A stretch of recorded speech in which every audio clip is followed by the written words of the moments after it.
물리학 수업에 오신 여러분을 진심으로 환영합니다. 오늘도 물리를 통해 인생을 가르치는 선생님 서민수입니다. 무엇이 되든 최고가 되는 운명을 타고난 사람이 최고에 머무르지 않고 아예 최고의 기준을 다시 정의해 버린다면, 이 사람은 훗날 자신의 유년 시절을 회상하며 이렇게 말했습니다. 어릴 적 어머니가 나에게 말씀하셨다. 파블로, 네가 군인이 된다면 넌 틀림없이 장군이 될 거야. 네가 성직자가 된다면 너는 분명 교황이 될 거야. 그러나 나는 어머니의 말을 듣지 않았다.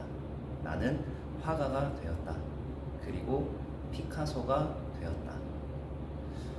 이 말은 단순한 자부심이 아닙니다. 어떤 길을 택하든 그 틀에서 최고가 아니라 그 틀을 아예 부숴버리겠다는 선언이죠. 그리고 피카소는 실제로도 그렇게 했습니다. 사물을 하나의 시선으로 보던 방식을 깨트리고 여러 시점을 한 화면에 담아내어 우리가 알고 있던 공간의 상식을 뒤흔들었죠. 흥미롭게도 같은 시대의 아인슈타인 또한 시간과 공간이 절대적이라는 믿음을 깨트리고 있었습니다. 피카소와 아인슈타인, 세상을 새롭게 바라보는 두 사람의 시선을 통해 우리가 살아가는 시간을 어떻게 보내야 하는지 생각해보게 하는 특수 상대성 이론입니다. 학습 목표 확인해 볼게요. 모든 관성계에서 빛의 속력이 동일하다는 원리로부터 시간 팽창, 길이 수축 현상이 나타남을 알고 이러한 지식이 사회에 미친 영향을 조사할 수 있다. 오늘 여러분이 공부할 내용은 다음처럼 조직이 되어 있습니다. 여러분, 시간이라는 것은 과거를 지나 현재를 찍고 미래를 향해 나아가는 직선 형태로 생각하기 때문에 우리는 시간은 1차원이라고 생각을 합니다. 그런데 사실 시간은 0.5차원이에요. 무슨 말이냐면 시간은 한 방향으로만 흐르죠. 이렇게 시간의 일방통행을 설정해주는 법칙이 뭐였죠? 우리 연력학 때 공부했는데, 연력학체 이 법칙. 그래서 이 시간이라는 것은 물리학에서 t라는 변수로 여러 가지 수식에 상존해 있습니다.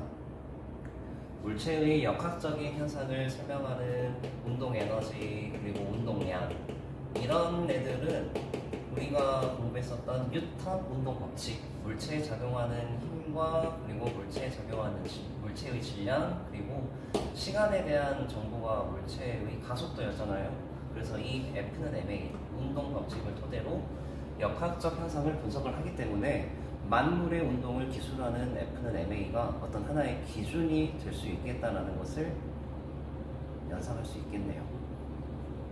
이처럼 F는 ma가 적용되는 그 기준계를 관성계라고 합니다. 다음의 상황을 예시로 들겠습니다. 정지해 있는 물체를 정지해 있는 관찰자와 V라는 속도로 등속운동하는 관찰자가 보고 있다고 합시다. 정지해 있는 관찰자 입장에서는 당연히 물체가 정지해 보이겠죠. 반면 등속운동하는 관찰자 입장에서는 물체가 왼쪽으로 V라는 속도로 등속운동하는 것으로 보일 거예요. 관찰자에 따라서 물체의 운동 상태가 달라 보이는 현상이 발생합니다. 여러분, 처음에 이 물체 정지해 있다고 가정했어요. 정지해 있는 물체에게 힘이 작용합니까? 안 합니까? 작용 안 하죠? 힘이 작용하지 않지만 관찰자에 따라서 운동 상태가 달라 보인다. 그런데 잘 생각해 보시면 운동 상태가 달라도 정지해 있는 물체나 등속 운동하는 물체는 속도 변화가 있어요? 없어요? 없죠. 시간에 대한 속도 변화, 어떤 물리량이었죠? 그렇죠, 가속도. 즉, 힘이 작용하지 않는 공통된 현상, 그러나 다른 운동 상태, 사실 하나로 엮입니다. 이 물체에게 작용하는 힘은 0. 이걸 어떻게 설명하냐면 운동 상태가 달라도 가속도가 0이기 때문에 가속도에 물체의 질량을 곱한 힘의 크기가 0이 될 수밖에 없다라는 식으로 운동 상태가 다른 물체라도 F는 MA가 동일하게 적용되는 것을 확인할 수 있죠. 자, 이처럼 정지에 있든 등속 운동하든 이렇게 서로 다른 반성계에서 F는 MA를 비롯한 물리 법칙이 여기에서 여러분 물리 법칙은 F는 MA 말고도 다른 여러분이 알고 있는 법칙들 다 해당되는 거예요. 이것들이 동일하게 적용된다라는 첫 번째 가정을 상대성 원리라고 해요. 특수상대성 이론을 구성하는 첫 번째 가정입니다. 상대성 원리. 자, 그리고 F는 MA가 적용되는 그 관성계는 두 개가 있죠. 정지에 있는 관찰자, 등속 운동하는 관찰자. 앞으로 여러분이 이 단원에서 풀어가는 문제에서 등장하는 관찰자들은 정지에 있거나 등속 운동하는 관찰자들일 거예요. 이런 애들이 관성계다라고 생각하시면 됩니다. 그리고 이 단원이 특수상대성 이론이니만큼 동일하게 적용되는 운동 법칙을 이렇게 좀 축소시켜 볼게요. 우리가 이 시간에 공부할 내용이 시간 지연과 길이 수축이거든요. 이것을 포커스로 맞추어서 상대성 원리를 설명을 할 겁니다. 물론 이것들 말고도 여러 가지 물리 법칙들 다 포함이 돼요. 이거 왜 운동 법칙이라겠죠?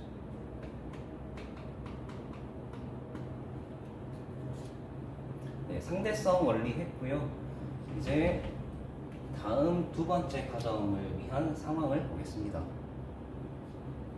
이제는 물체가 등속 운동합니다. 4m/s로 등속 운동하는 물체를 정지에 있는 관찰자가 봤을 때, 그리고 이 관찰자가 1m/s로 등속 운동한다고 할게요. 정지에 있는 사람은 당연히 4m/s로 가고 있는 것처럼 볼 거고, 1m/s로 오른쪽으로 움직이는 관찰자 입장에서는 이 물체가 3m/s로 움직이는 것처럼 보일 겁니다. 자, 이렇게 설명될 수 있는 근거는 상대 속도죠. A가 바라본 B의 상대 속도는 B의 속도에서 A의 속도를 빼서 정의되는 것. 자, 이거 관찰자가 측정한 물체의 속도라고 생각하시면 돼요. 즉, 물체의 속도에서 관찰자 속도를 빼는 거죠. 물체 속도 4에서 관찰자 속도 2를 빼서 3이 나오는 겁니다. 그렇다면 반대로 이 물체가 이 사람이 왼쪽으로 1m/s로 움직이고 있었다면 이 경우에는 물체 속도 4 빼기 물체가 사람이 왼쪽으로 움직이니까 이 관찰자의 속도는 -1이죠. 그래서 이 물체는 오른쪽으로 5m/s로 가는 것으로 보입니다. 이처럼 관찰자에 따라서 속도의 크기가 달라져요. 자, 그런데 이 동일한 현상을 빛의 경우에 적용했을 때 문제가 발생하더라. 빛이 광속 C로 가는 것을 정지해 있는 관찰자랑 0.5C로 달려가는 관찰자가 보았을 때 당연히 정지해 있는 관찰자는 빛의 속력이 C로 보일 거고요. 0.5C로 달려가는 관찰자 입장에서는 방금 여러분이 살펴봤던 상대 속도에 따라 오른쪽으로 0.5C로 빛이 가는 것으로 보일 거예요. 이상한 거 없습니다. 그리고 만약에 관찰자가 0.5C라는 속력으로 왼쪽으로 진행한다면 이 경우에는 빛의 속력이 1.5C로 보일 거예요. 이상한 거 전혀 없습니다. 우리가 앞서 살펴봤던 이 논리를 그대로 적용한 거니까요. 그런데 정말로 빛이 관찰자에 따라서 속도가 달라지는지를 실험을 한 겁니다. 사실 그걸 확인하기 위해 실험을 했다기보다는 다른 것을 확인하고자 실험을 했는데 얻어 걸린 거죠. 바로 마이켈슨과 올리, 이 두 사람이 공동으로 실험한 결과를 간단하게만 요약하자면 그 실험 결과가 의미하는 것이 빛의 속도는 누가 보든 C로 고정되어 있다는 결과로 귀결이 되는 거예요. 이것을 이제 아인슈타인이 가정으로 만든 거죠. 모든 관성계에서 정지에 있는 관찰자든 등속운동하는 관찰자든 광속은 일정하다. 마치 피사의 사탑에서 물체를 낙하시킬 때 그 물체의 운동 변화가 질량과 무관했다라는 갈릴레이의 그 실험을 연상시키는 결과입니다. 네, 이러한 특수승대성 이론 두 번째 가정을 광속 불변 원리라고 해요. 즉, 이 세상에서 절대 변하지 않는 것이 정해졌다. 바로 빛의 속도. 이 빛의 속도를 이용해서 길이 표준 1m를 정의하는 겁니다. 빛의 속도가 상수잖아요. 그래서 과학자들은 1m를 어떻게 정의하기로 약속했냐면 빛의 속도로 29억 9,079만 2,458분의 1초 동안 진행한 거리를 1m라고 약속을 한 거예요. 이처럼 상대성 원리랑 광속 불변 원리에 의해 빛처럼 빨리 움직이는 세상에서는 우리가 살고 있는 세계에서는 설명되지 않는 굉장히 기묘한 것들 두 가지가 발생합니다. 그 첫 번째로 시간 지연에 대해서 우리가 공부할 거예요. 여기에서 등장하는 모든 관찰자나 물체는 빛에 근접하는 빠른 속도로 움직인다는 걸 디폴트로 생각하시고 상황 따라갑니다. 우주선이 V라는 속도로 등속 운동하고 있어요. 그 우주선 안에 A가 타고 있고요. 관찰자 P는 지면에 정지해 있습니다. 두 명의 관찰자, 한 명은 등속 운동하는 관찰자, 한 명은 정지해 있는 관찰자. 둘 다 관성계죠. 두 사람이 어떤 사건을 보냐면 우주선의 바닥에서 빛을 쏘아서 빛이 천장에 반사되어 다시 바닥으로 돌아오는 이 사건을 보는 겁니다. 빛의 출발과 도착을요. A의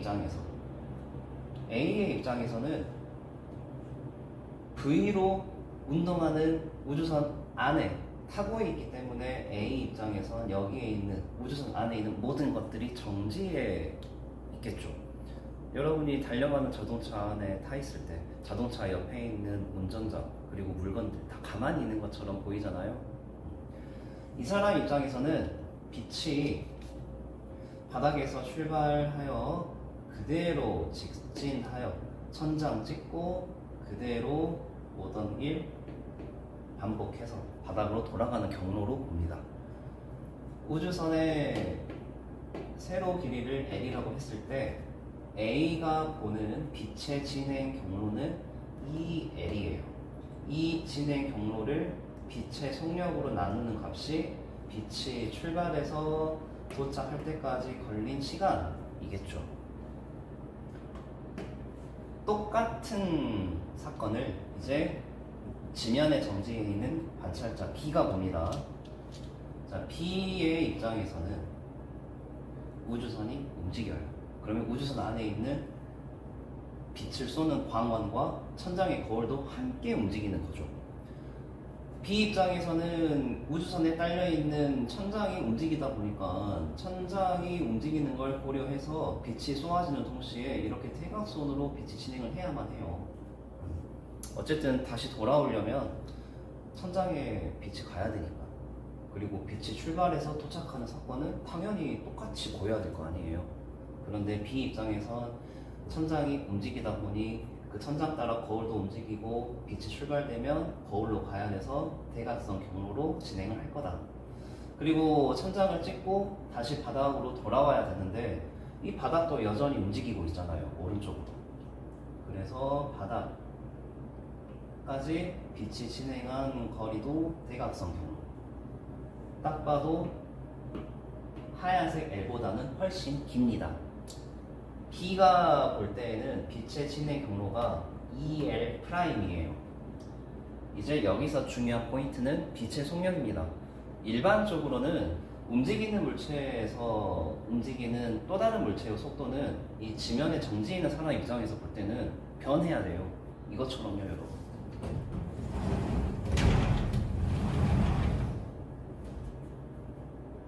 이 경우처럼 변해야 되는데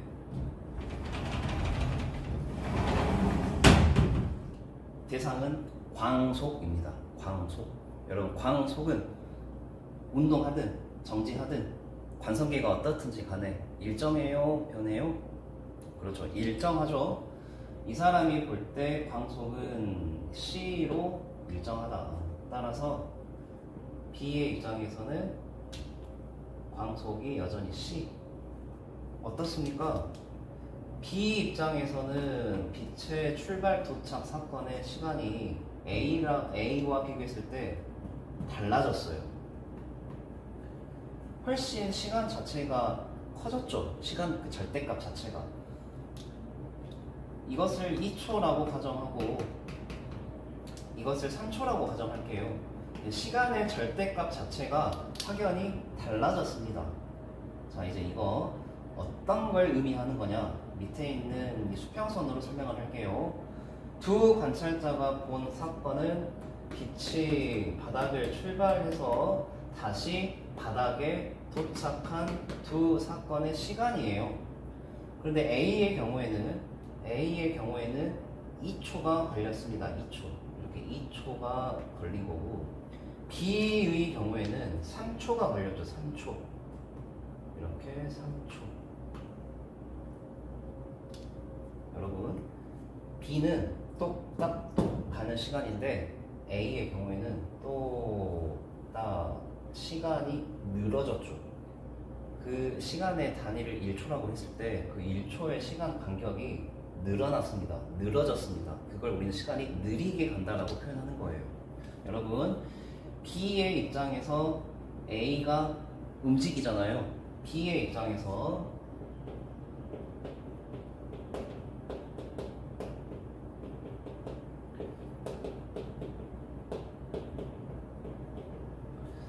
그래서 B의 입장에서는 A의 시간이 느리게 간다 라고 생각하는 겁니다. 정지해 있는 사람 입장에서 움직이는 사람의 시간이 느리게 간다. 똑딱똑. B 입장에서 똑딱똑 가는 시간이 B 입장에서 움직이는 A의 경우에는 똑딱 시간이 느리게 간다. 이것을 시간 지연이라고 하고요.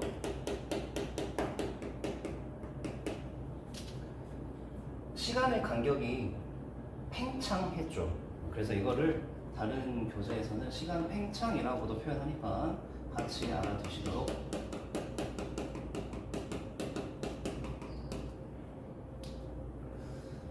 자, 그런데 이것은 어디까지나 B의 입장이고요. 여러분, 이 특수 상대성 이론을 구성하는 첫 번째 가정에 따르면 서로 다른 관성계에서 물리 법칙이 동일하게 적용된다. 기억나시죠? 상대성 원리.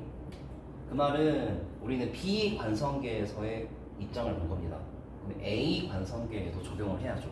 A 관성계에도 시간 지연이라는 물리 법칙은 동일하게 적용되겠죠. A 입장에서. 이제 A의 입장에서는 A가 볼 때는 B가 움직여요. A 입장에서는 B가 움직입니다. B가 어느 방향으로? B가 이렇게 움직이는 반대 방향으로 가는 것처럼 보이겠죠. A의 입장에서는. 따라서 A의 입장에선 B가 움직이기 때문에 B의 시간이 느리게 간다. 이렇게 판단하는 거예요. 결론은 시간의 흐름이 절대적이지가 않다. 시간의 흐름은 상대적이다. 누가 보느냐에 따라서 상대적으로 결정되는 시간이다. 이렇게 생각하셔야 되는 겁니다. 아시겠죠? 누구한테 절대적으로만 느리게 흐르는 게 아니고 누가 보느냐에 따라 시간의 흐름이 바뀌는 상대적인 것이다. 고유 시간 볼게요. 굉장히 좀 어려워하는 내용인데 고유 시간의 정의 먼저 살펴보죠. 사건의 시작과 끝이 같은 장소에서 일어나는 관성계의 관찰자가 측정한 시간. 이게 무슨 말인지 설명할 테니 잘 따라오세요. 방금 여러분에게 제시했던 이 상황에서 나타나는 사건은 빛의 출발과 도착이었습니다. 빛이 출발하고 도착하는 이 사건이 동일한 지점으로 보이는 관찰자는 A의 입장이죠. 여러분 B의 입장에서는 빛이 출발을 여기서 했지만 도착은 이 지점에서 하잖아요. 두 사건이 똑같은 지점에서 관찰되는 곳으로 나타나지 않아요. B에게는. 즉 두 사건이 동일한 지점으로 나타나는 걸 보는 관찰자, 이 A의 시간이 바로 고유 시간입니다. 이제 고유 시간 이렇게 찾는 거예요. 상황에서 다루는 사건이 동일한 지점으로 보이는 관찰자가 측정한 시간, 고유 시간. 이 시간 지연을 조금 어설프게 공부하면 다음과 같은 역설을 마주하게 됩니다. 굉장히 유명한 역설이죠. 쌍둥이 역설. 어떤 상황이냐면 한 명은 지구에 있고요. 한 명은 지구를 떠나 어떤 행성을 찍고 지구로 귀환하는 쌍둥이인데 A의 입장에서는 B가 움직이잖아요. 자, A의 입장에서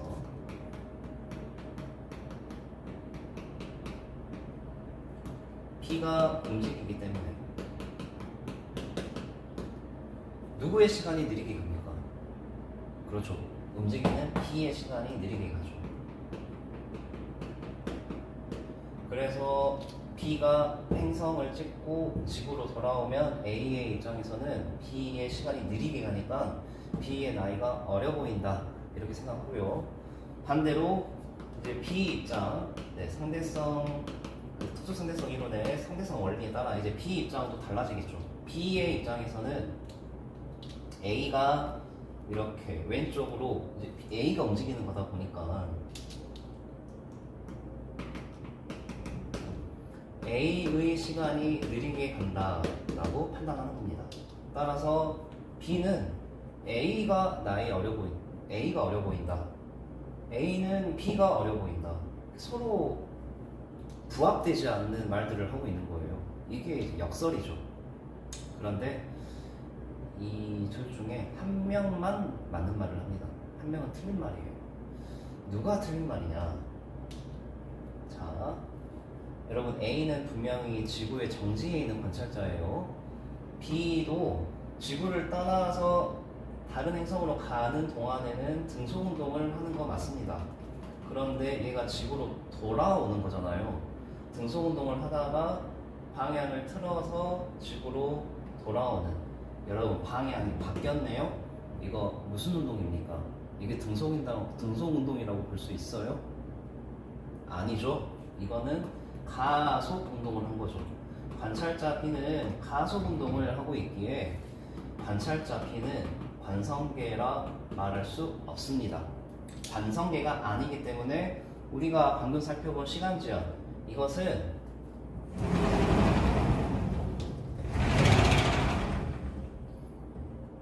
첫 번째 가정에 따라 관성계, 그리고 두 번째 가정의 관성계에서 다루는 상대성 이론이거든요.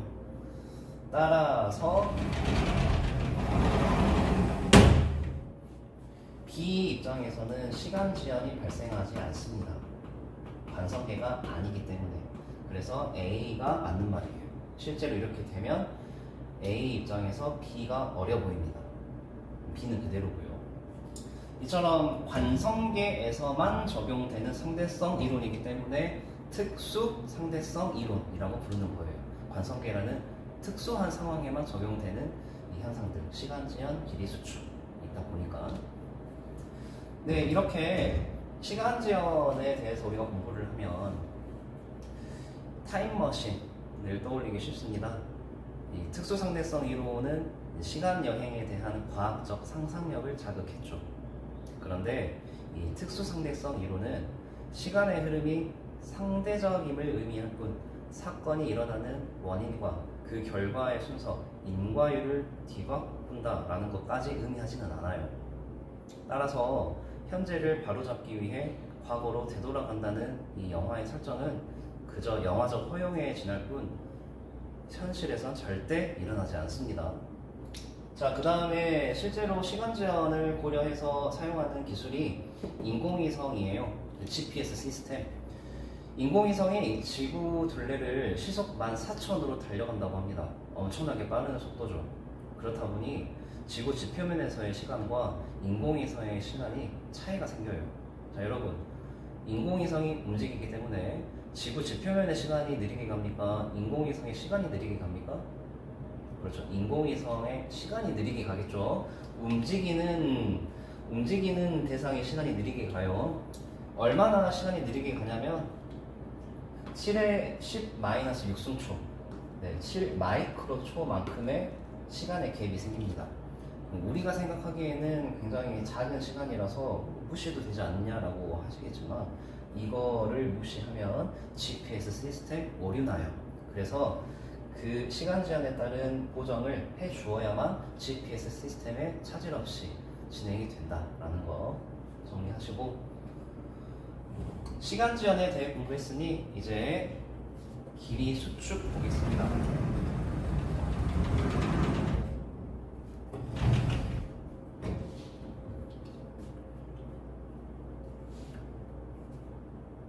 여러분, 모래시계, 흘러가는 시간의 양을 공간의 면적으로 치환한 장치를 보면 시간과 공간이 엮여 있다는 것을 연상시킵니다. 우리가 앞서 시간이 왜곡됐잖아요. 시간이 왜곡되면 정말 시간과 엮여 있는 공간도 함께 왜곡이 돼요. 왜냐하면 빛의 속력은 절대 불변이기 때문에 시간이 이제 왜곡이 되면 공간도 왜곡이 된다. 공간의 경우에는 수축이 됩니다. 그걸 길이 수축이라고 부르는데요. 길이 수축의 경우에는 여러분이 꼭 기억하셔야 되는 게 물체가 움직이는 방향에 평행한 방향으로만 수축이 된다는 거.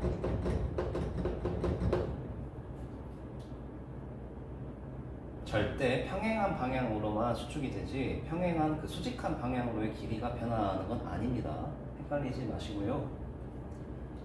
속도가 빠르면 빠를수록 시간은 더 느리게, 그리고 길이도 더 짧게. 속도가 빠르면 빠를수록 시공간의 왜곡이 더욱 심해진다라는 사실 기억하십시오. 여기에서도 고유 길이라는 개념이 있어요. 고유 길이, 물체와 함께 움직이면서 잰 길이. 자, 이거는 다른 말로 해석을 하면 물체와 함께 움직이는 관찰자가 잰 길이라는 건 관찰자 입장에선 그 물체가 정지해 있는 거잖아요. 같이 움직이니까. 물체가 정지해 있을 때의 길이다. 이걸 토대로 다음 상황에서 여러분이 고유 길이를 찾는 겁니다. 우주선의 길이 스몰 l, 그리고 별들 간의 거리 라지 l, 관찰자 2명 있습니다. 지면에 정지해 있는 관찰자 A, V라는 속도로 등속운동하는 우주선에 타 있는 관찰자 B. 이거 등속운동 관성계겠죠. 별들 간의 거리 라지 L은 누구의 입장에서 고유 길이 있느냐? 여러분, 별들은 A의 입장에서 고정된 지점에 있는 거잖아요. A의 입장에서 정지에 있습니다. 그 정지에 있는 길이 L, A 입장이죠. 이 L은 A의 입장에서 고유 길이. 그러면 우주선은요? B 입장에서 우주선 정지에 있잖아요. 왜냐하면 우주선과 함께 움직이니까요.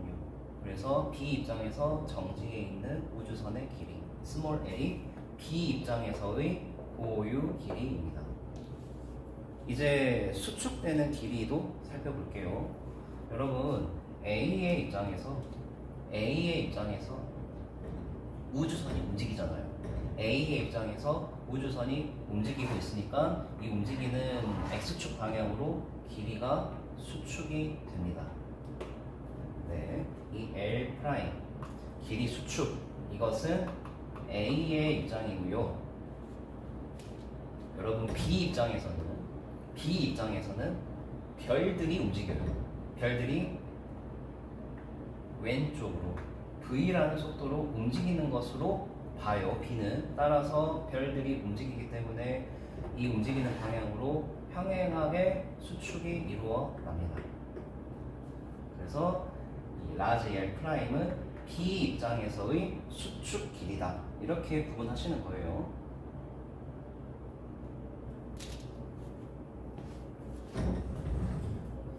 이제 뮤온의 운동 봅시다. 지금 이 순간에도 하늘에서 끊임없이 우리 머리 위로 쏟아지는 보이지 않는 입자들이 있어요. 그게 바로 뮤온이에요. 지구로 날아오는 태양풍과 같은 우주선이 지구 대기와 충돌하면서 발생하는 입자인데 이 뮤온이 생성이 되면 엄청나게 빠른 속도로 거의 빛의 속도에 근접하는 지표면을 향해 날아옵니다. 그런데 뮤온의 수명이 너무 짧아요. 생성되었다가 소멸되기까지의 그 시간이 너무 짧아서 이 속력에다가 그 수명을 곱한 시간이 생성되었다가 지표면에 도달하기까지의 거리보다 턱없이 부족하다 보니 지면에 닿지 못하고 사라지는 겁니다.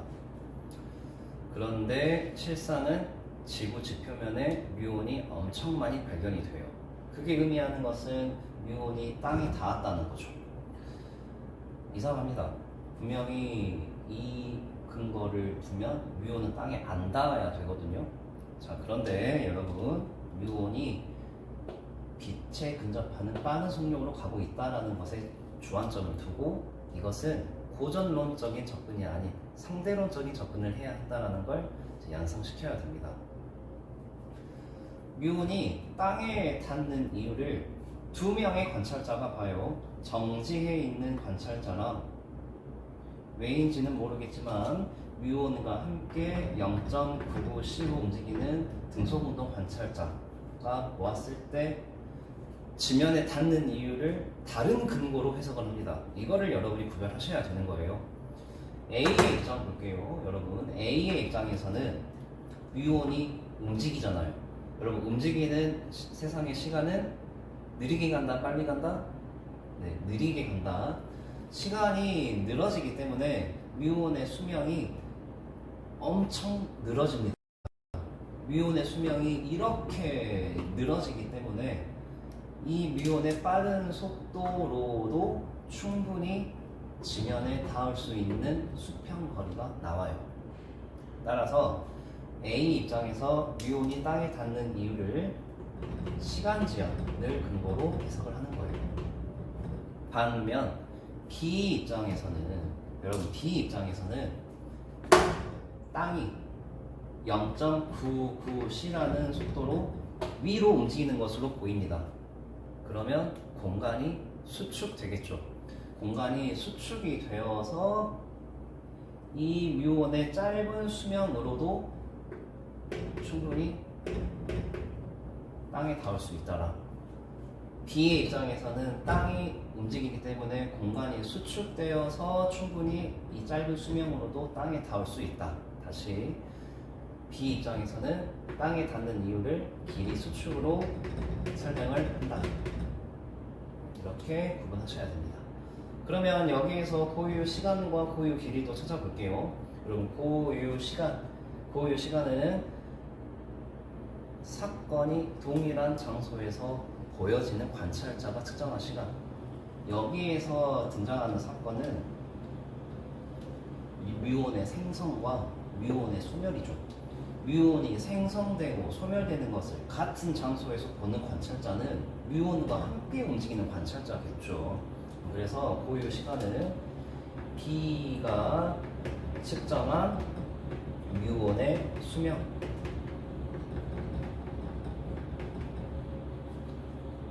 그러면 고유 길이는 뮤온이 생성됐다가 소멸되는 그 지점이 고정돼 보이는 것은 A의 입장이에요. 뮤온이 생성됐다가 이렇게 소멸되는 그 지점 자체는 고정돼 있잖아요. A 입장에서. 따라서 고유 길이 A가 잰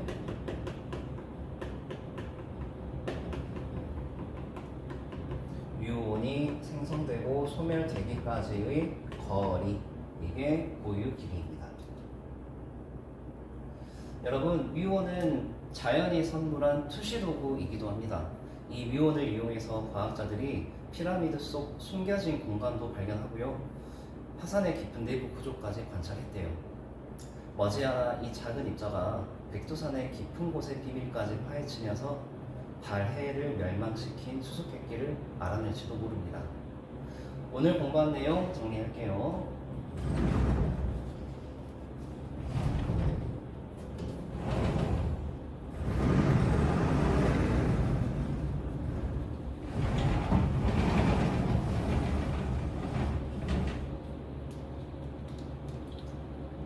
네, 관성계에는 정지 관찰자, 등속운동하는 관찰자가 있고, 상대성 원리에 따라 서로 다른 관성계에서는 물리법칙이 동일하게 적용된다.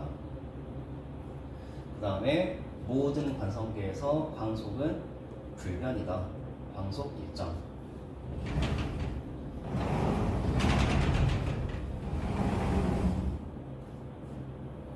그 다음에 B의 입장에서, 정지한 사람 입장에서 움직이는 세상의 시간이 느리게 간다. 하지만 이건 상대적이기 때문에 정지해 있는 사람 입장에서 움직이는 대상이 바뀔 수 있다.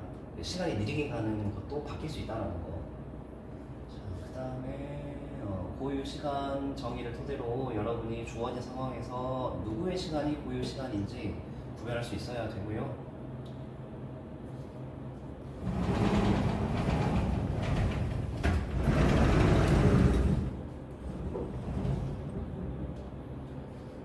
길이 수축은 움직이는 방향에 평행한 방향으로만 수축이 되며 속도가 빠르면 빠를수록 시공간의 왜곡이 더욱 심해진다. 그 다음에 이 고유 길이 정의를 토대로 여러분이 어떤 관찰자 특정한 길이가 고유 길이인지 구분하셔야 됩니다. 그 다음에 미온의 운동, 이거 전체 다 우리가 앞서 공부했던 시간 지연과 길이 수축의 종합이니 여러분이 꼭 분석할 수 있어야 돼요. 미온의 운동은 결과적으로 보면 미온이 땅에 닿는 공통된 결과를 다른 근거로 해석하는 것, 이게 양상시키는 건 결국 상대적이다 라는 거죠. 특수 상대성 이론, 모든 것은 상대적이다.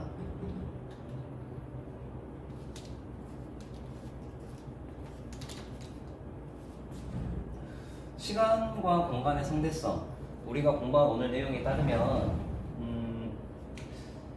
시간이라는 건 흐르는 강물과도 같아서 장소, 즉 공간에 따라 흐르는 속도가 달라집니다. 빛처럼 빨리 움직이는 세계에서는 시간이 느리게 가고 공간이 짧아지는 이 시공간이 함께 변형되는 현상이 발생해요.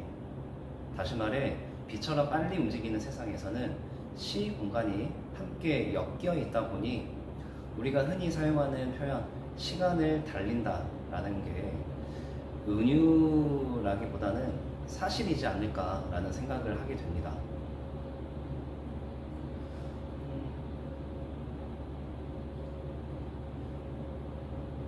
자, 여기 작품 보이죠? 파블로 피카소의 작품들을 시대순으로 나열하는 이 한 전시회에서 뭔가 가면 갈수록 어린아이가 그린 듯한 이 어색한 시퀀스에 한 관람객이 전시 순서가 잘못된 것 아니냐며 묻습니다. 그런데 마침 현장에 있던 피카소가 이렇게 대답했다고 해요. 원래 젊어지려면 아주 긴 세월이 필요합니다. 피카소는 아이처럼 바라보기 위해서 평생을 끊임없이 달려 나아갔던 사람이에요. 어쩌면 그 어느 누구보다 치열하게 살아왔기에 남들보다 천천히 늙어갈 수 있었고, 그 끝에서 아이의 눈으로 다시 세상을 바라볼 수 있었는지도 모릅니다. 달리는 도중 숨이 턱 끝까지 차오르는 동안에는 1분이 참 길게 느껴져요. 반대로 아무 생각 없이 흘려보낸 하루는 순식간에 사라집니다. 시간은 누구에게나 공평히 주어진다지만 가만히 있는 사람과 끊임없이 달려나아가는 사람의 시간은 분명히 달라요. 결국 이 젊음이라는 건 단순히 나이가 아니라 포기하지 않는 꾸준함의 다른 이름입니다. 우리는 부단히 흘러가는 시간의 흐름 속에서 유의미한 순간을 붙잡을 수도 있고요. 반대로 찰나의 순간에서도 영겁을 붙잡을 수 있을지 모릅니다. 여러분의 시간은 달리고 있나요? 여자친구의 시간을 달려서 글을 들으며 오늘도 물리를 통해 인생을 배웁니다.